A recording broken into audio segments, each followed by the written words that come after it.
Alright, hello everyone, it's Happy, and today we're going to be talking about the Jack of all trades tank destroyer, and that is definitely going to be the Object 268, the standard tech tree version. It's a Soviet strong TD. Now, the thing is that this tank is good at pretty much everything it does, that it's similar to the E5 in a way, where I consider it a Jack of all trades, making it sort of good overall, just because it's decent at everything it does. It's a solid brawler. You can brawl with a lot of tanks as well. Of course, you don't have the perfect armor in close engagements, but in mid to long ranges, your armor is going to do just fine, especially against medium/lights.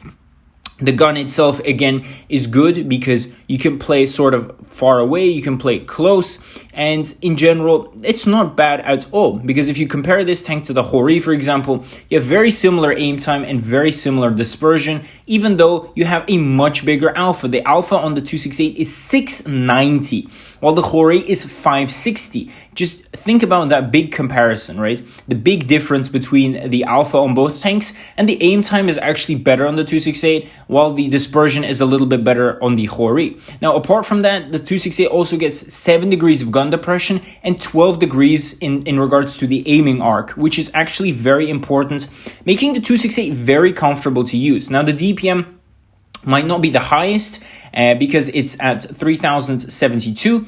It's still got that big juicy alpha, meaning that you will be able to trade shots relatively easily with the enemy, and you are going to be winning these engagements. Now, again, you don't have enough HP to sort of peekaboo against heavy tanks, but that's okay, to be fair, because you're going to be most of the time peekabooing mediums and lights if you will be doing it. And even then, if you do want to play peekaboo with a heavy, you can do it with a heavy which is not looking your way directly. So again, that's completely fine. When it comes to the mobility, you have 48 kilometers forward with a good power to weight ratio. Definitely very, very good mobility for the tank.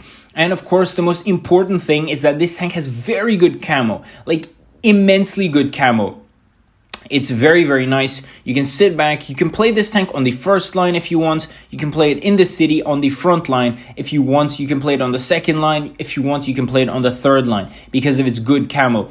So in general, this tank is very versatile. It can do whatever you want it to do. It's not something like a, hull down tank where it can only play on flat ground. No, this is not the case. This tank can do anything you want it to.